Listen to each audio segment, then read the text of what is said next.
ભચાઉ તાલુકાના લાકડિયા પોલીસ સ્ટેશનના સહયોગથી લાકડિયા પોલીસ મથકે ફરજ બજાવતા કર્મચારીઓ માટે માતૃસ્પર્શ હોસ્પિટલ સામખિયારી દ્વારા નિઃશુલ્ક હેલ્થ ચેકઅપ કેમ્પનું આયોજન કરવામાં આવ્યું હતું। આ કેમ્પમાં 30થી વધારે પોલીસ જવાનોનું હેલ્થ ચેકઅપ કરવામાં આવ્યું।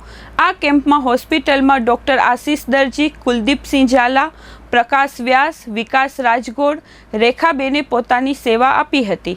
આ મેડિકલ કેમ્પ દરમિયાન પીઆઈ જે.એમ. જાડેજા, હસમુખભાઈ ચૌધરી, વરજાગભાઈ રાજપૂત, રાજેશભાઈ રાઠોડ, લક્ષ્મણસિંહ ઝાલા, ભાવનાબેન ચૌધરીએ જહેમત ઉઠાવી હતી। પોલીસ જવાનનું સ્વાસ્થ્ય સારું રહે તે માટે માતૃસ્પર્શ હોસ્પિટલ જ્યાં જરૂર પડશે એ પોલીસ સ્ટેશનમાં કેમ્પનું આયોજન કરી પોલીસ જવાનોનું સ્વાસ્થ્ય સારું રહે તે માટે ઉપયોગી બનશે।